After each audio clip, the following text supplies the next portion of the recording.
Selamat malam. Halo teman-teman, para businesspreneurs, dimanapun Anda berada pada malam ini. Seperti biasanya, ini adalah acara rutin kami di bisnis.id. Setiap Senin malam, ada sesi bisnis Q&A, question and answer, di mana teman-teman, para pebisnis, bisa bertanya tentang apa saja seputar bisnis Anda. Nah, saya Ibu Ati dari timnya bisnis.id akan bersama Anda dengan Pak Baskoro Hadi Sukatmo, ya, bincang-bincang, obrolan, dan biasanya itu akan ada topik pembuka ya yang telah kami pilih supaya teman-teman itu diajak untuk berpikir secara praktis bagaimana mengembangkan bisnis Anda.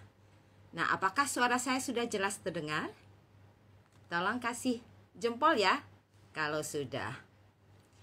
Nah, topik pembuka malam ini adalah berapa lama perlunya kita untuk membangun value dari bisnis offering kita. Nah, tanpa berpanjang lebar, saya lihat Pak Baskoro itu sudah ada. Jadi kita undang aja beliau ya, supaya bisnis Q&A malam ini, Senin 27 September 2021. Coba kita lihat. Oke, terima kasih Citriswool. Ya, oke ya suara saya.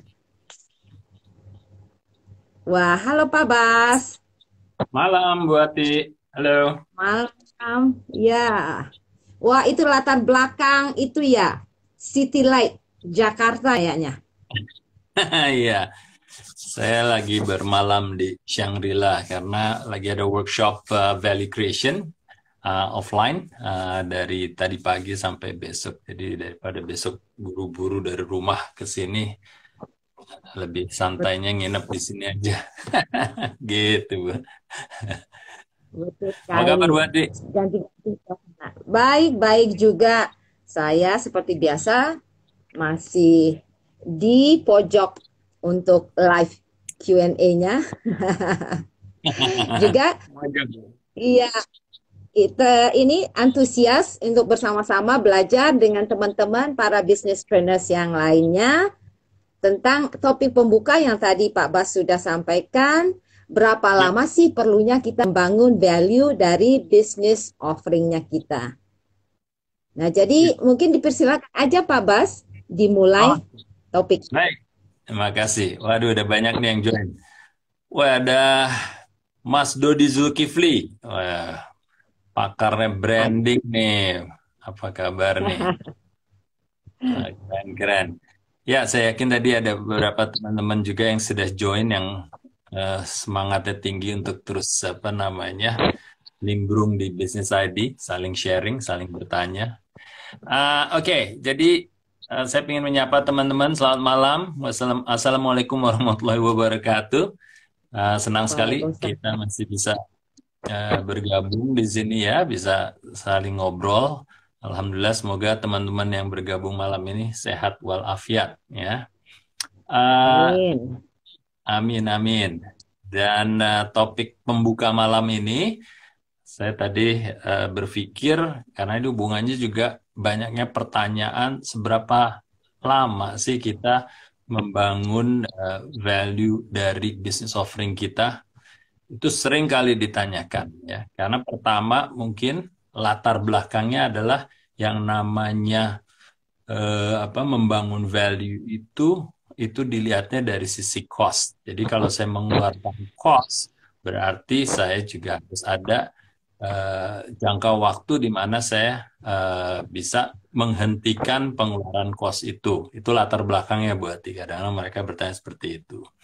Terus yang juga sering terjadi adalah karena selama ini belum pernah menganggarkan biaya untuk melakukan pembangunan value itu sendiri. Jadi masih dianggap pertama biaya, yang kedua tidak dianggarkan juga. Jadi seakan-akan itu adalah cost. Nah, jadi ditanyakan lagi kalau saya mengeluarkan cost sampai berapa lama gitu Bu Ati. Jadi dari situ saya berkesimpulan bahwa teman-teman merasa ini adalah cost center ketimbang kalau dilihat dari sisi pembangunan bisnis dan pembangunan value dari bisnis offering kita atau penawaran bisnis kita itu adalah sebuah investasi. Ya, jadi sebelum saya menjawab langsung dari pertanyaan itu, saya ingin istilahnya mengorientasikan pemikiran teman-teman mengenai yang namanya pembangunan dari value yang kita ciptakan. Oke.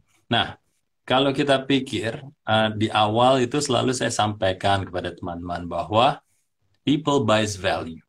Oke. People buys value. Memang yang lebih sering didengar mungkin oleh teman-teman entrepreneur atau startup adalah people buy brands. Ya, people buys brand. Itu benar juga. Hanya saya ingin juga menyadari teman-teman bahwa people buys brand, kalau brandnya itu pepesan kosong, tidak ada isinya, alias tidak ada value di dalam brand itu akhirnya juga tidak bermanfaat, tidak dilihat sebagai satu nilai oleh konsumen. Oleh karenanya, saya ingin memperdalam bahwa teman-teman itu kalau berjualan, intinya yang dibeli oleh konsumen adalah sebenarnya value-nya. Value-nya itu dikemas dalam brand. Ya, jadi itu yang harus dipahami dulu. Ya. So, people buys value yang dikemas dalam brand. Oke? Nah, sekarang kalau kita sudah punya pemahaman seperti itu, pastinya yang pertama langkahnya adalah kita harus menciptakan dulu brand itu. Kita harus menciptakan dulu isi dari brand itu, yang namanya value. Ya, kalau kita sudah menciptakan value itu, kita sudah dapat, baru kita bangun atau kita hidupkan. Nah, makanya pertanyaannya adalah, oke, seberapa lama kalau kita sudah punya value, kita harus membangun brand atau value yang ada dalam brand itu. Seberapa lama?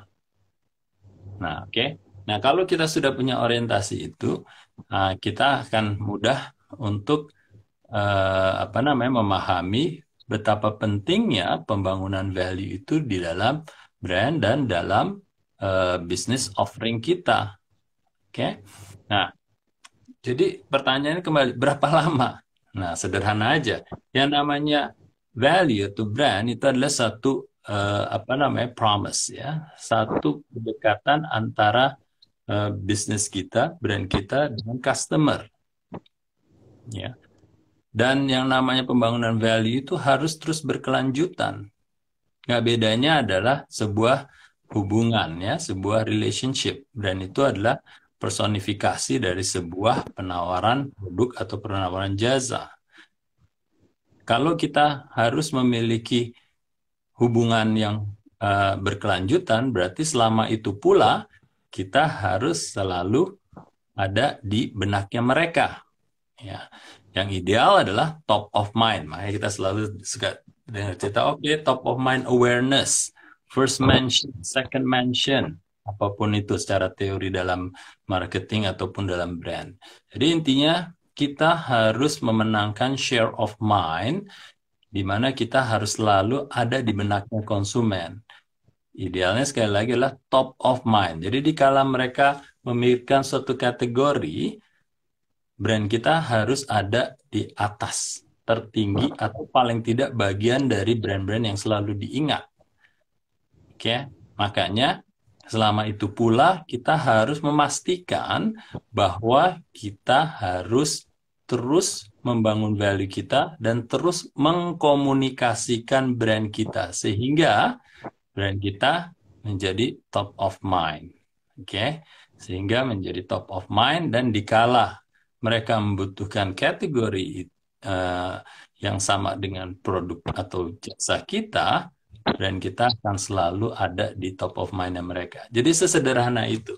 Pertanyaan sekali, oke, berapa lama? Ya, seberapa lama kita ingin menjalin hubungan kita dengan customer kita. Ya, jadi seberapa lamanya itu ya seberapa lama kita ingin menjalin hubungan dengan customer kita yang kita bidik. Oleh karenanya, kalau kita lihat brand-brand yang sukses sampai dengan saat ini, contohnya kayak Coca-Cola, Pepsi, itu dari saat mereka keluar, mungkin di akhir tahun 1880, hampir 100 tahun, mereka tidak berhenti untuk membangun value-nya. Karena mereka menyadari bahwa mereka harus terus top of mind. Tidak hanya top of mind within the category atau di kategori yang sama, tapi dengan untuk supaya kategorinya itu tetap juga top of mind. Dalam hal ini, kalau Coca-Cola dan Pepsi sama-sama punya agenda penting bahwa kategorinya itu jangan sampai tenggelam, kemakan, atau tersingkir dengan kategori-kategori lainnya. Maksudnya apa? Kategori lain kan bisa. Kalau yang namanya minuman, minuman ringan pilihannya kan banyak. Bukan hanya minuman cola atau minuman carbonated soft drink, tapi juga ada air mineral, ada minuman teh, ada minuman kopi, ada minuman jus. Nah, jadi kalau dilihat dari skala top of mind-nya tidak hanya brand dari top of mind-nya untuk level value di brand, tapi juga ada kepentingan yang lebih besar kategorinya supaya juga tidak menciut, kemakan atau tersingkir dengan kategori-kategori yang sejenis. Atau kalau saya suka bilang namanya near category. Kategori-kategori tetangga yang bisa menjadi pilihan konsumen-konsumen yang ada. Ya kan? Nah, jadi jawabannya sederhana sekali. Seberapa lama? Ya selama Anda ingin menjadi tetap top of mind di benak konsumen Anda. Ya, kalau pilihannya tidak mau menjadi top of mind, ya di saat itu pula ya Anda tidak perlu membangun value itu dan tidak perlu mengkomunikasikan value dari penawaran bisnis Anda. Seperti itu. Oke. Jadi teman-teman ya, kalau ada yang sudah ingin bertanya ya tentang topik ini kan langsung ketik di kolom komen atau di kotak pertanyaan ya, yang mana yang convenient aja ya buat teman-teman. Tapi juga boleh teman-teman bertanya tentang apa saja selain topik yang ada ya. Nanti akan bersama-sama dibahas dengan Pak Baskoro. Nah, jadi sambil menunggu ini teman-teman, ini saya lihat nih juga yang teman-teman yang biasa bergabung ya. Ada Mbak Eti ini ada Sabrina, saya ngeliat ini juga banyak ya, Abang Yoki. Ini teman-teman yang biasa, silakan kalau ada pertanyaan ya. Nah, kalau yang Pak Bas tadi kasih contoh itu kan sepertinya kalau top of mind dari consumer kita itu mungkin target kalau itu adalah perusahaan-perusahaan yang memang sudah besar ya Pak Bas. Kalau untuk teman-teman ini mungkin belum terbayang apa iya saya punya visi menjadi top of mind dari consumer saya. Saya kan levelnya masih kecil usaha saya. Jadi kalau untuk teman-teman yang baru memulai bisnisnya, itu seperti apa ya Pak Bas? Ini mereka harus selalu membangun value untuk produk mereka yang baru, dan itu harus dilakukan secara menerus, sesimpel mungkin. Tadi juga Pak Bas tadi mengatakan itu jangan dianggap sebagai cost center gitu ya, tapi dianggap mungkin sebagai investasi jangka panjang. Nah, jadi saya mikir mungkin teman-teman pikir saya belum perlu deh membuat investasi untuk membangun value saya. Saya kan masih baru pada level jualan nih Pak Bas. Jadi gimana itu untuk teman-teman yang baru memulai ini? Bagaimana mindsetnya? Ya, kita kan sebenarnya konsep dari berjualan itu kan pertama kita harus memperkenalkan diri kita. Siapa kita? Ya, kalau mereka tidak mengenal kita, kita hanya dikenal sebagai nama saja, tapi tidak mengenal lebih dalam, seberapa besar kemungkinan mereka untuk tanda kutip membeli kita. Gitu kan? Ya, jadi konsepnya sesederhana itu. Kalau kita ingin menjalin suatu hubungan, ada mungkin di situ 10 orang yang sudah hadir di hadapannya customer. Anggap aja customernya juga apa namanya terbatas lah, satu atau dua orang. Nah, di situ ada 10 orang, berarti kan sebenarnya udah oversupply lah. Dalam hal seperti itu, kita ingin menjalin hubungan, paling tidak kita harus terlihat dulu siapa kita. Oh ada Bu Ati gitu kan. Tapi Bu Ati kan harus tampil, memperlihatkan dulu kan. Oh, saya Bu Ati. Oke, ada namanya brand awareness. Oh, saya ada Bu Ati, tapi saya belum tahu value dari Bu Ati itu apakah Bu Ati kalau bahasa ini kan. Berarti kan Bu Ati harus memperkenalkan diri kan. Oke, saya Ati dan saya adalah ini. Apapun value-nya itu. Berarti saya kan ada kesempatan saya melihat, kenal nama, dan mengenal sebenarnya siapa Ibu Ati itu. Nah, kalau kita nggak ada kesempatan sebagai customer ya, tidak ada kesempatan di dua level itu, gimana saya akan even menjalin hubungan dengan Bu Ati? Ya kan kalau kita dalam hal perkenalan, nggak akan nyampe kan gitu. Nah, makanya kadang-kadang teman-teman itu ya pengalaman melihat itu sebagai cost center karena nganggap bahwa itu kan biaya, saya kan harus apa namanya beriklan tanda kutip yang paling itu kan, beriklan kan mahal kan, saya kecil dan seterusnya ya. Tapi jangan memasalahkan biayanya dulu sebenarnya, tapi harus kita memahami dulu kalau dikala kita ingin membangun hubungan sampai akhirnya bisa ngegolkan supaya uh, Ibu Ati bisa menjual sesuatu ke saya, kan harus seperti itu tahapannya ya. Hanya sayangnya Bu Ati kadang-kadang yaitu tadi, dikala kita membangun itu sama dengan beriklan, itu sama dengan biaya. Oke. Padahal saya tadi juga baru cerita dengan teman-teman di peserta Value Creations yang ini. Kita harus smart ya. Kita harus smart dengan menggunakan cara apapun untuk tadi mendapatkan dua objektif.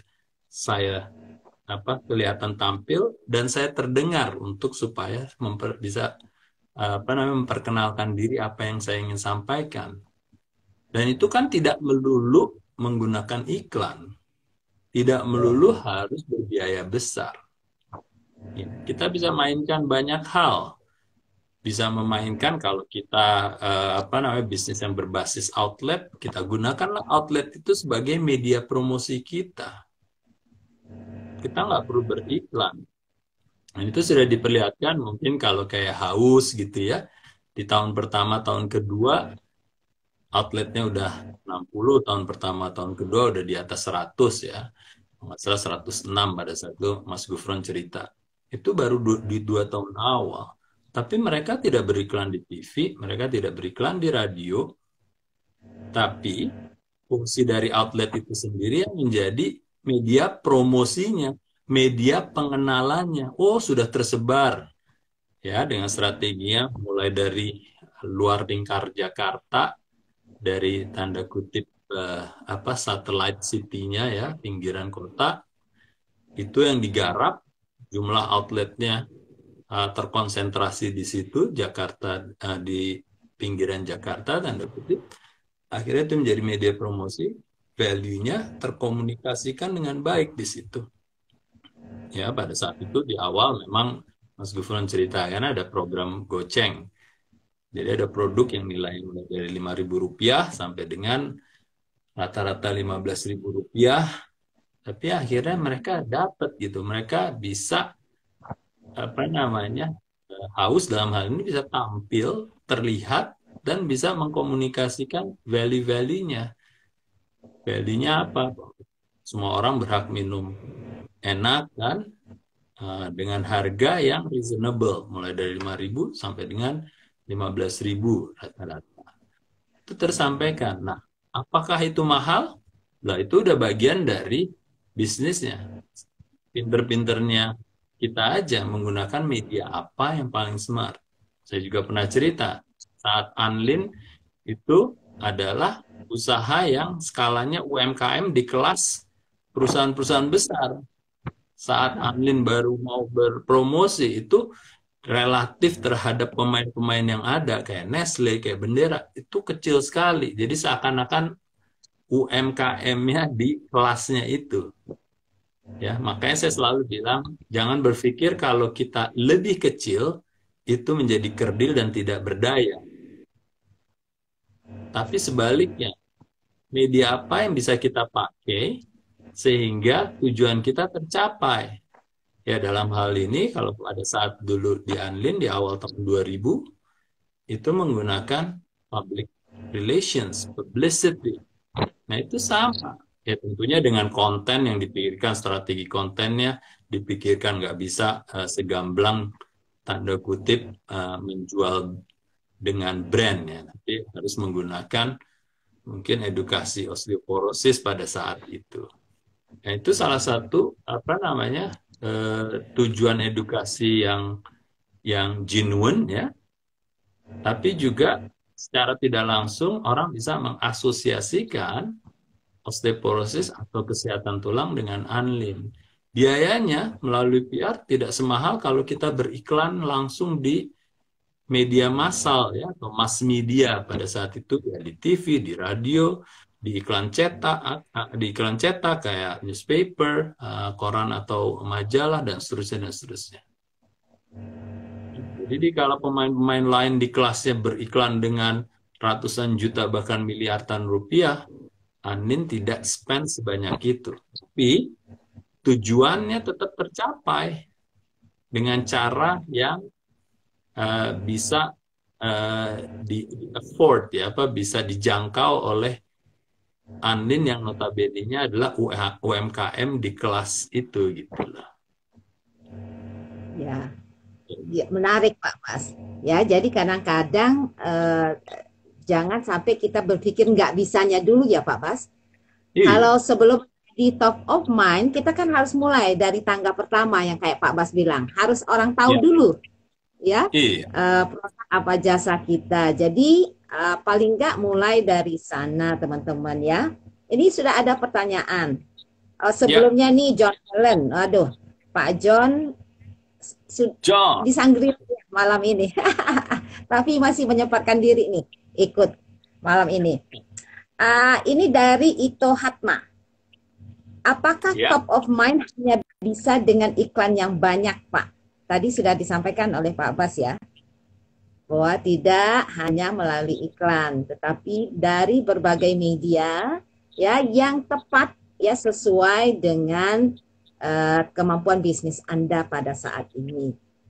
Nah, Dan juga tadi atau Pak, berarti ya diingatkan tadi kan bisa toko kita kalau kita bisnisnya berbasis outlet itu bisa kita gunakan sebagai media juga gitu. Jadi media nggak selamanya adalah media berbayar atau media yang konvensional atau media massa gitu kan. Bisa sifatnya media itu kita bentuk dari jadi-jadian yang kita ingin jadikan itu promosi ya. Contohnya outlet, contohnya publicity, macam-macam. ya, betul-betul Pak Bas. Ini ada dari ayam goreng Almunda. Ini dari Sabrina nih Pak Bas. Pak Bas, memperkenalkan produk kita secara door to door, apa masih relevan nggak di situasi sekarang? Itu pertanyaannya dikembalikan kepada profil dari customer kita. Ya, profil dari customer kita. Karena gini, sebelum kita melakukan usaha membangun value kita dengan memilih media yang tepat, ya media ya, bukan sekali lagi bukan media massa saja atau bukan iklan saya, medianya yang tepat, itu kita harus ngerjain PR-nya dulu nih. Ngerjain PR-nya apa? Kita harus memahami konsumen kita, specifically, yang sangat spesifik adalah media habitnya dia, perilaku mengenai medianya dia.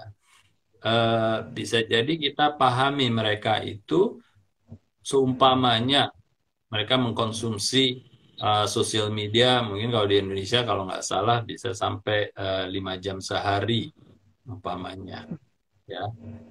Oh, berarti kita tahu, oh dia akan apa namanya dalam keadaan bangun paling tidak 5 jam ada di sosial media. Bisa jadi dia juga terpapar tanda kutip dengan TV sehari 1 jam. Oh, dia juga masih suka beli majalah yang konvensional, bukan yang online. Atau dia membeli majalah online, dia spend di situ berapa lama. Atau dia spend time di YouTube berapa lama. Oh, atau dia suka apa namanya berolahraga seminggu 3 kali, di mana dia terpapar di situ. Media luar ruang yang dekat dengan apa namanya di area dia beraktivitas. Oh, dia apa namanya masih berkantor. Mungkin walaupun work from home-nya 50%, dia masih berkantor, dia mengendarakan apakah mobil sendiri ataukah dia naik ke apa namanya? Naik kendaraan umum. Kan terpapar tuh media-media ya, touch point-nya istilahnya. Dan itu kan yang harus kita bisa dalamin gitu ya. Nah, kembali lagi pertanyaannya, apakah door to door itu relevan? Ya kita lihat itu. Seberapa besar pertama dia ada di rumahnya kemungkinannya. Dan seberapa besar kalaupun kita melakukan door to door kita bisa apa istilahnya nyampe dan berhadapan dengan target konsumen kita. Karena banyak pengalaman juga door to door itu yang ketemu dengan ART-nya, asisten rumah tangga. Boro-boro ketemu dengan penggunanya. Akhirnya usaha kita sudah susah, saya nggak tahu Sabrina maksudnya, ya. Itu yang harus dipahamin. Ketemu sama ART-nya, mau ketemu, nggak mau yang punya rumah atau targetnya kita yang ada di rumah itu. Kita tinggalin materi, bisa jadi diambil, habis itu dibuang sama ART-nya. Atau diambil, dia taruh di sana, tetap nggak dibaca oleh itu. Jadi kita harus pahamin ya behavior dari customer yang kita pahamin. Pertanyaannya sekarang targetnya Sabrina itu seperti apa media habitnya pun kalau di rumah apakah mereka orang-orang yang pembuka pintu kalau ada tamu gitu. Seperti itu. Jadi saya nggak bisa bilang apakah itu masih efektif atau tidak. Ya kembali lagi kita harus memahami nih. Bisa jadi kalau kita nggak tahu ya trial aja, dicoba aja. Mungkin di daerah tertentu lakukan door to door selling. Kira-kira bisa dihitung, oke kita kunjungin 100, mana yang ketemu, berapa persen ketemu target market kita, dari target market itu berapa yang akhirnya bisa menerima pesan yang kita sampaikan, dan akhirnya conversion dari jumlah yang itu tadi berapa. Nanti kan di funnelingnya kelihatan tuh. Dari 100 rumah, mungkin yang bukain orang langsung target kita 25% 75 dibuka oleh other ART-nya atau anaknya yang bukan target kita. Sisanya 25 yang benar-benar target kita. Berapa besar yang benar-benar dapetin pesan kita? Mungkin setengahnya 12 orang umpamanya. Ada 12 orang yang akhirnya mau membeli produk kita, bisa jadi 10%-nya ada 12 orang. Mungkin 1,2 orang dalam setiap 100 yang akhirnya membeli produk kita. Nah, kalau itu kita bisa dapetin sebagai trialnya, paling nggak kita tahu, oh gitu ya, setiap 100 ternyata yang ujungnya yang beli 1,2 orang, umpamanya. Ya, tanpa sebelum kita lakukan trial, ya kita nggak akan tahu seberapa efektifnya. Seperti itu. Ya, itu benar sekali Pak Bas. Saya ada teman baru buka klinik untuk perawatan wajah. Dulunya ada di daerah Kebonjeruk gitu ya. Daerah perumahan, kemudian buka di Bintaro di dalam mallnya. Nah, terus ternyata kalau dulu itu efektif, yang tadi yang door to door gitu ngasih flyer itu di area kompleks sana, tetapi waktu di Bintaro itu ternyata nggak efektif. Lah, lantas saya bilang, mungkin di daerah Kebonjeruk itu rata-rata mungkin para ibu-ibunya itu mungkin punya usaha, dari rumah, mungkin seperti itu ya daerahnya, Hmm. sehingga dan kliniknya itu di dalam kompleks. Jadi Oh. mungkin efektif. Tapi kalau di dalam mall, di dalam Bintaro, dan para ibu-ibu daerah Bintaro itu kan kebanyakan adalah para profesional. Yang Hmm. seperti Pak Bas katakan, kemungkinan besar kalau itu flyer itu akan diterima oleh ya pembantu rumah tangganya yang kemudian nggak tahu di kemana ini gitu. Nggak nyampe ya. Ya, jadi Iya. untuk program yang sama, wilayah yang berbeda, mungkin berbeda juga ya Pak Bas caranya. Ya, justru itu kembali lagi Bu, ke target profilnya, media habitnya itu seperti apa dan juga touch point atau perilaku kesehariannya seperti apa dan itu yang harus kita takar. Bisa jadi mungkin ya udah kalau kita punya apa data seperti itu, kita nyebar 1.000 flyer yang kita tahu nyampenya cuma 50 ke tangan target kita. Kan bisa dihitung. Kalau memang itu sudah dianggarkan dan siap untuk menerima kenyataan bahwa yang menerima cuma 5%, lalu yang akhirnya beli 1/10 dari yang menerima cuma 0,5%. Kalau emang itu sudah dihitung-hitung, oh itu masih lebih baik daripada saya menggunakan media lain, ya silahkan aja. Tapi paling nggak kita tahu. Paling nggak kita tahu. Nyebar 1.000, yang akhirnya beli cuma satu apa setengah orang gitu kan. Ya, ya benar sekali. Nah, Pak Bas ini kita lanjut nih. Sudah banyak nih Ya. pertanyaan yang masuk. Ini dari Nabil Ziap. Apakah efektif kalau kita ingin mengenalkan value produk kita melalui influencer? Oke. Ya, influencer atau key opinion leaders itu memang satu apa ya namanya, satu media untuk menjadi apa namanya media promosi kita, ya. Nah, tentunya eh, lebih ke arah sebenarnya KOL ini efektif atau tidak. Kalau pengalaman saya, pemilihan KOL itu juga harus sangat ketat, ya. Dikala, oke kita ambil contoh. Jadi kalau kita bicara soal Unlin, Unlin itu kekuatannya kan atau value propositionnya itu kan untuk mobile dan agility. Dan itu sangat kuat dengan topik yang sifatnya nutrisi kesehatan tulang. Nah, dari nutrisi kesehatan tulang, kalau kita mau menggunakan KOL, itu aja harus benar-benar kredibel orang-orang itu. Kredibelnya apa maksud saya? Kredibelnya adalah orang-orang yang benar-benar dilihat sebagai orang yang berhubungan dengan value yang ditawarkan oleh Unlin itu. Jadi pemilihan KOL-nya itu spektrumnya luas, mulai dari health professional, ya, health professional itu profesi kesehatan, sampai dengan public figure. Ya, kita menggunakan lebih banyak public figure ketimbang artis karena public figure-nya itu bisa lebih mengutarakan apa kredibilitas dari apa yang disampaikan mengenai kesehatan tulang. Jadi di public figure itu mulai dari orang biasa, mulai dari apa namanya pekerja seni ya, kayak Ibu Retno Maruti, Tamam Hussein pada saat itu, sampai dengan ya kebenaran dia juga artis. Ya artis yang kita kenal selebriti itu ada spektrumnya. Nah, tapi intinya adalah pemilihan KOL itu sebaik-baiknya. Ini pembelajaran saya sewaktu di Andin, sewaktu saya dulu di Pepsi, dan di beberapa perusahaan lainnya, itu selalu jangan kita mengambil karena popularitas dari orang tersebut saja. Ya, memang kadang-kadang popularitas orang itu tinggi, apa yang dia sampaikan akan mengena ke pengikutnya dia. Itu benar sekali. Tapi kan biasanya kalau orang seperti itu kan mahal ya. Hmm. Mahal sekali gitu ya. Eh, Kemarin saya lihat di mana ya di TV itu kayak Ronaldo. Dia sekali posting katanya 2,8 miliar rupiah katanya. Wow.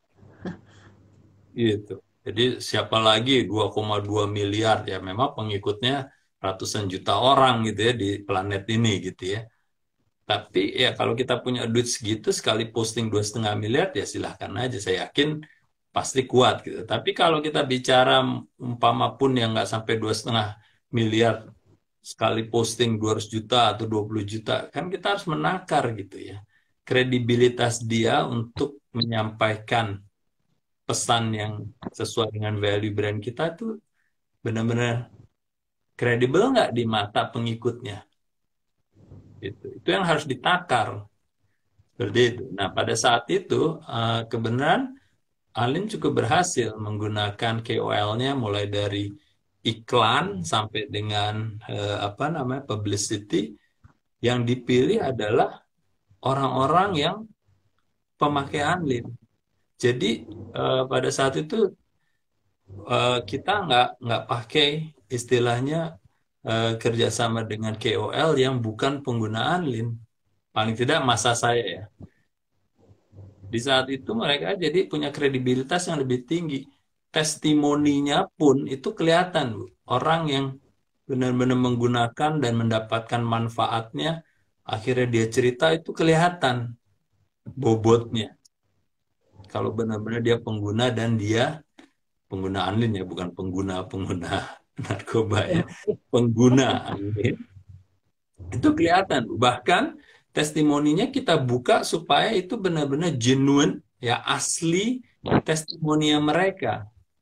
Saya kasih contoh, waktu itu Tamam Hussein, dia cerita, saya dikala bermain piano kan Tamam Hussein pianis, saya memerlukan apa namanya postur yang tegak.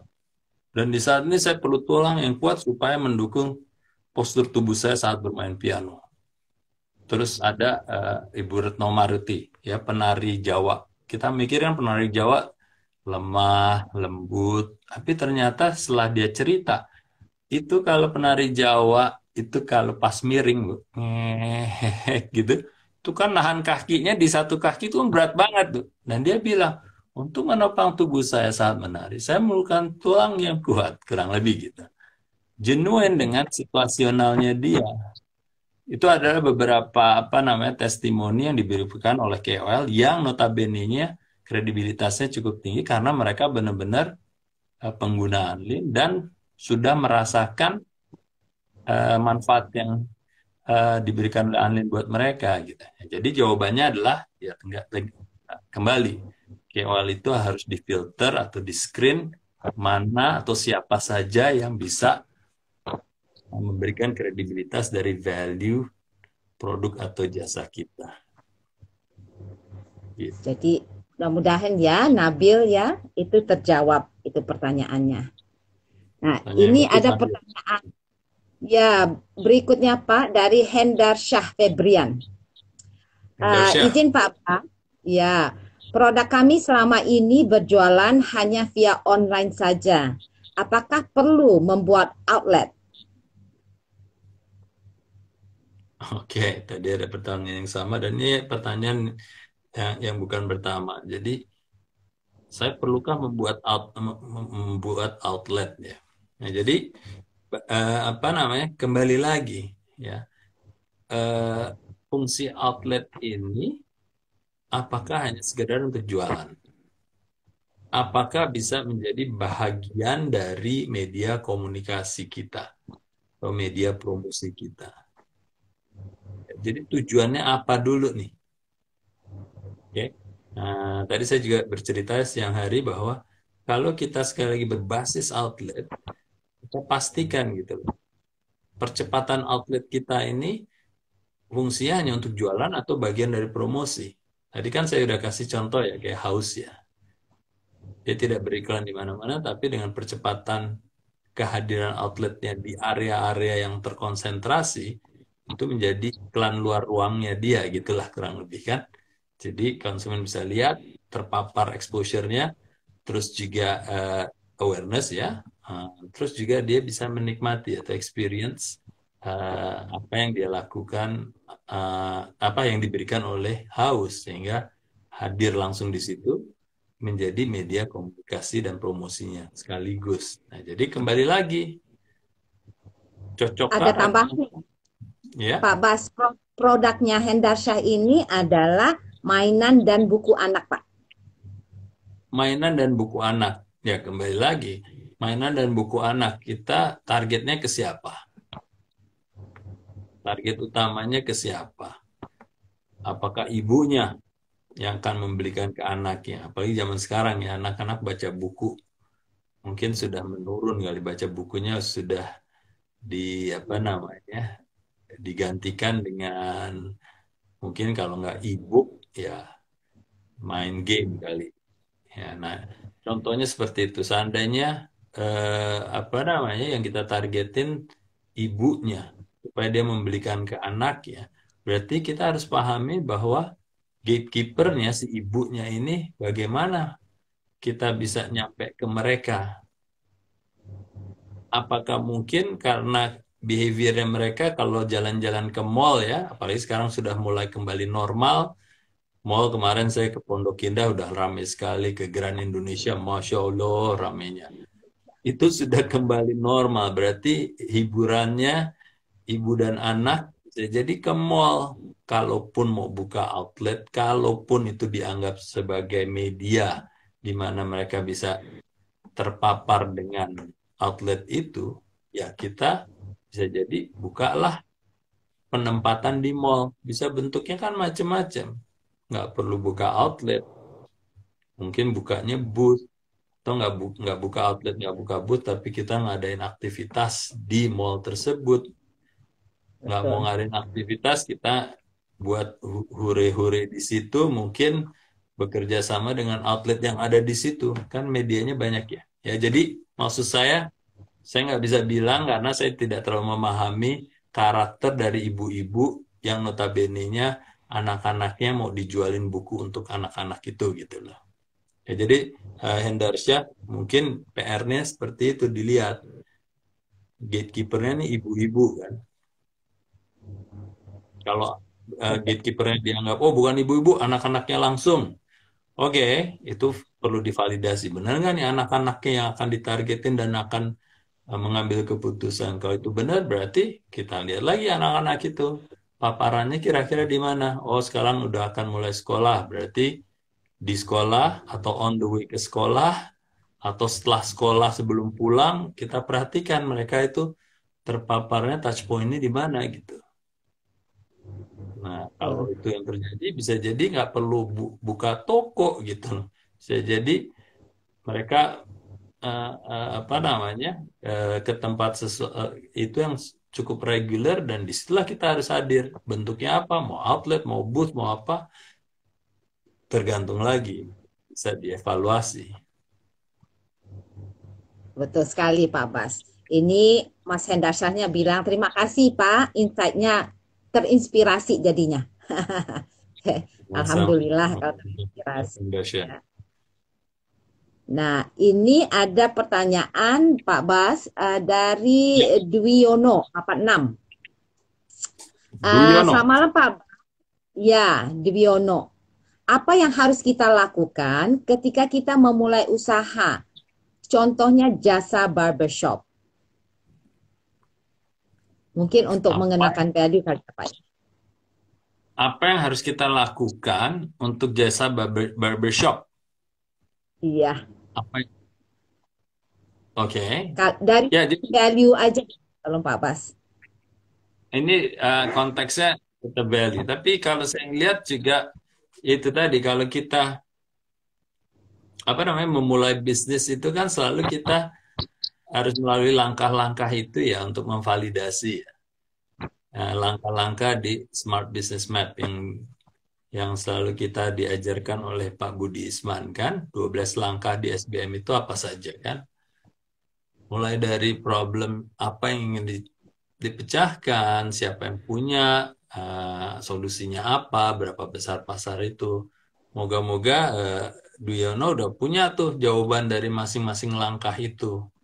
Dan itu yang harus dilakukan ya. Kalau sekarang sudah terbentuk bisnisnya barbershop, ya kita pertajam pengetahuan kita di langkah-langkah tersebut. Memang salah satunya pendalamannya adalah value creation. Tapi kalau ditanya langkah-langkah apa yang dilakukan, ya kita kembali dulu ke 12 langkah itu. Ya, moga-moga Dwiono udah ngambil tuh SBM-nya, sehingga bisa menjadi kompasnya apa yang harus dilakukan di bisnis barbershopnya itu. Kalau kita udah dapat kompasnya, apa yang harus dilakukan kita dalamin dengan value creation itu.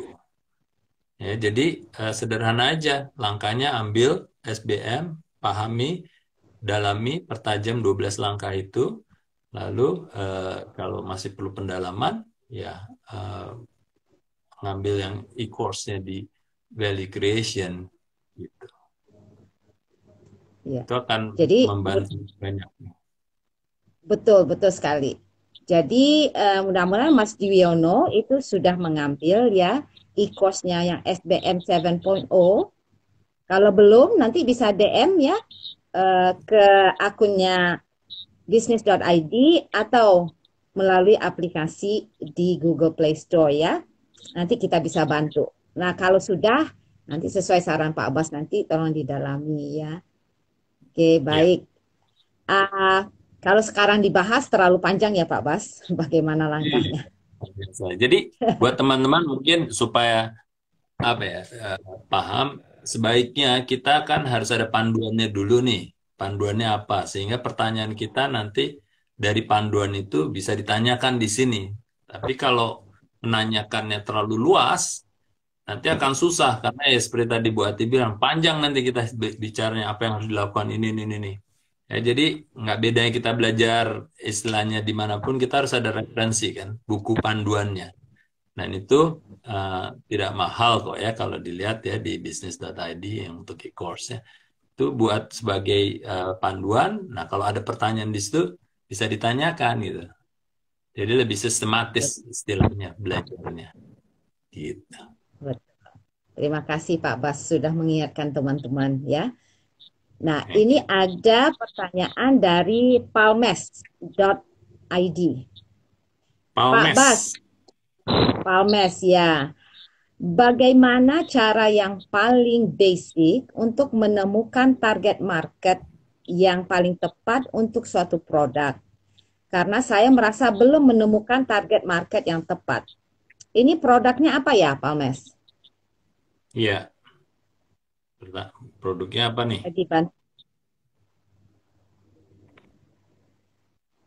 Bisa Ya, dibantu menjawab ya. Karena kalau tanpa kita tahu apa produknya dan kategori bisnisnya, Pak Basnya nanti kurang menukik itu menjawabnya. ya, udah ada jawabannya Palmes. Belum ada, tapi langkah umumnya aja apa, Pak? Oke, ya biasanya kalau kita Oh, kue mencari kering, Pak. target, apa tuh?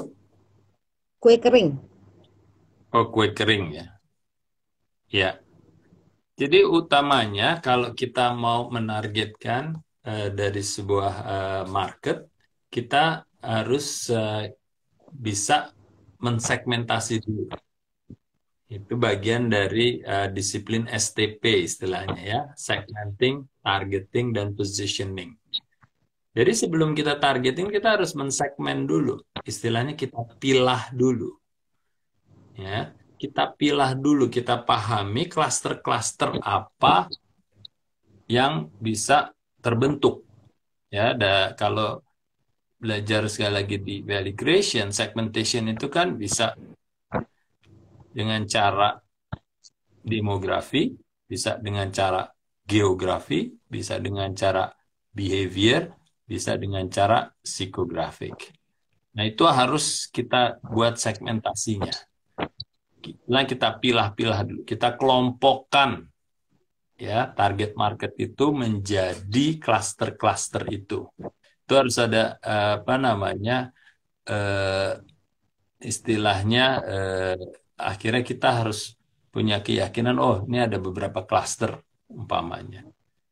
Yang paling efektif yang selalu saya sampaikan adalah kalau kita bisa mensegmentasi mereka berdasarkan psikografis. Apakah psikografis memang teman-teman mungkin eh, menjadi hal yang baru kalau kita bicara apa sih segmentasi berdasarkan psikografis. Oke, sebelum sampai ke psikografis, demographic segmentation itu yang paling mudah ya. Apapun mengenai data-data kependudukan itu adalah demografik ya, usia, jenis kelamin, tinggi badan, berat badan, dan seterusnya, dan seterusnya. Itu segmentasi berdasarkan itu. Kalau berdasarkan geografik juga jelas ya, teman-teman pasti sudah paham ya mengenai area geografik.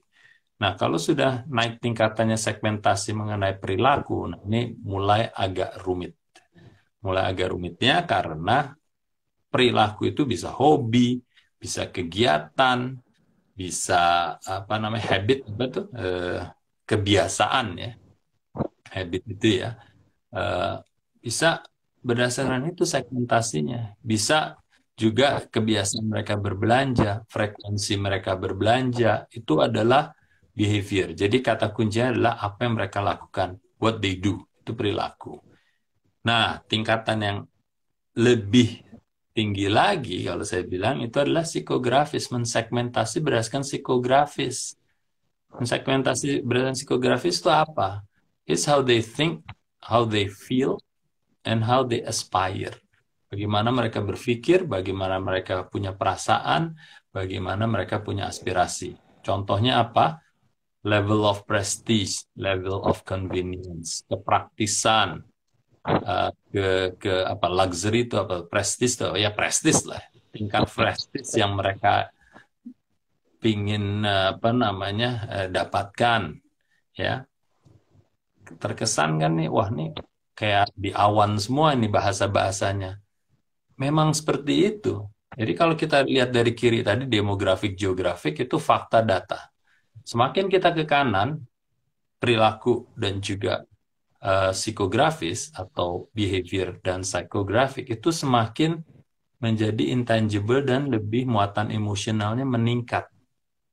Tapi kalau kita dapetin di segmentasi itu, kita bisa pilah dan mengetahui klaster yang ada seperti apa, dan kita ingin nanti targetin ke psikografis tertentu, itu akan jauh lebih efektif. Ya, istilahnya tingkatannya lebih rumit, tingkatannya lebih sulit, tapi kalau kita dapat, itu jauh lebih efektif. Ya, bedanya adalah kayak segmentasi di Pepsi sama Coca-Cola ya, sebagai contoh. Kalau psikografisnya peminum Pepsi itu adalah orang-orang yang berjiwa muda dan anti kemapanan. Psikografis itu. Wah, gimana ngukurnya itu? Ya pokoknya ya begitulah, mereka berjiwa muda dan anti kemapanan. Nah, bagusnya kalau sudah kita bisa dapat ke situ, kita tidak terlalu perlu dan penting lagi untuk mensegmentasi berdasarkan demo dan geografik gitu. Karena dengan kita nemuin psikografis, orang usia 15 sampai 60 tahun, mereka tuh berjiwa muda ya berjiwa muda, lintas usia gitu kan.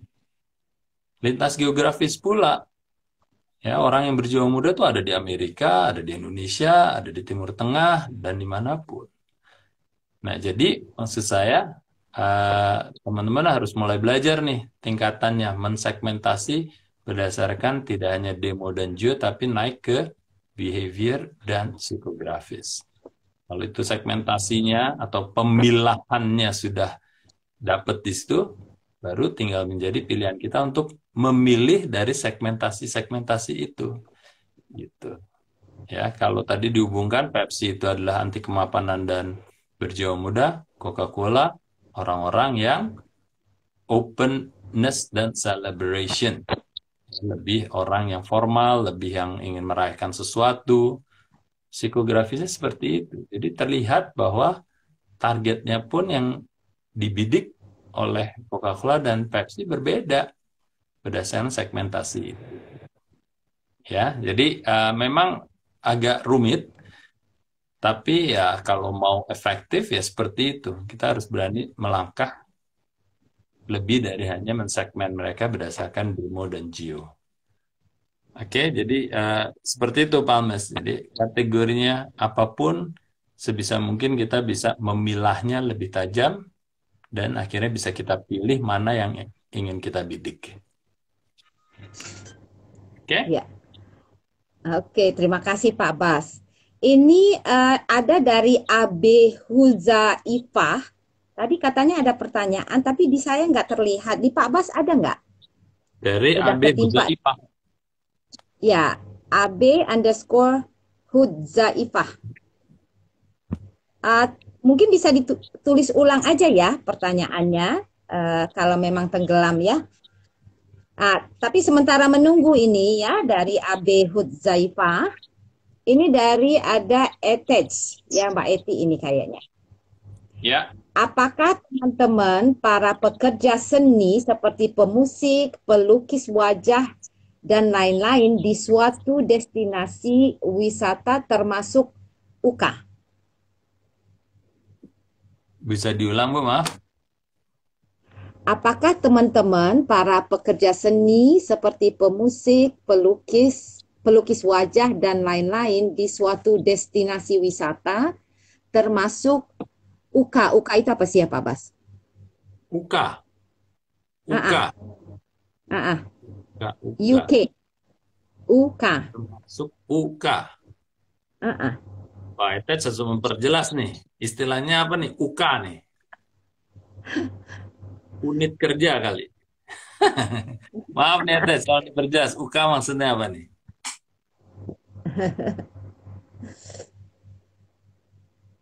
Apa influence atau apa ini?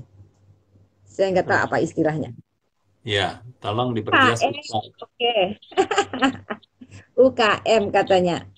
Oh, Tadi UK. M, ya, usaha kecil. Oke, UK. Oh, ya apa namanya? Ya, Etet.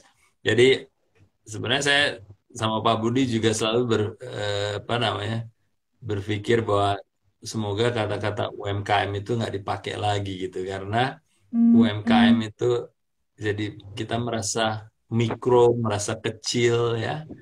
Eh, saya lebih suka dan juga Pak Budi selalu bilang juga kan kita harus pakai istilahnya nih startup gitu ya, entrepreneur gitu. Jadi tidak membatasi kita atau tidak mengkerdilkan kita karena di banyak kesempatan selalu gitu, oh saya kan UMKM gitu ya, saya kan mikro, saya kan kecil, tidak mampu, tidak berdaya gitu loh. Padahal zaman dulu atau semua perusahaan yang besar dulunya juga mikro gitu.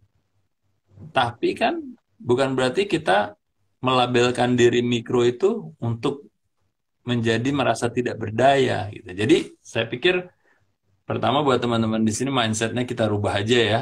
Kita nyebut diri kita sebagai startup gitu kan. Ya startup udah pasti kecil dulu. Tapi bukan berarti dreamnya dan apapun yang akan dilakukan itu juga kecil gitu kan. Dreamnya bisa besar, aspirasinya bisa besar. Nah, sehingga kita tidak terbatasi dengan istilah itu. Oke, kembali ke pertanyaannya, apakah tadi pengrajin pekerja seni itu UMKM?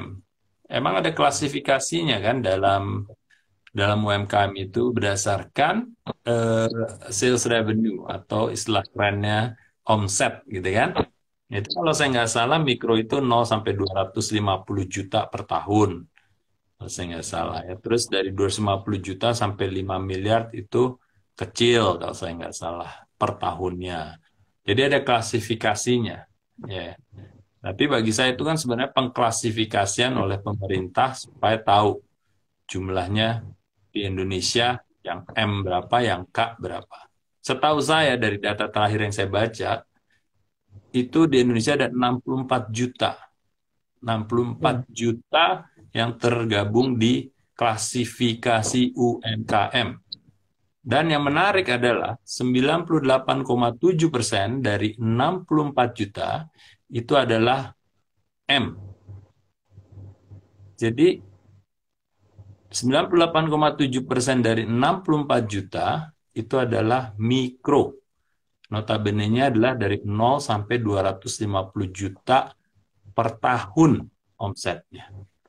Bukan per bulan, per tahun.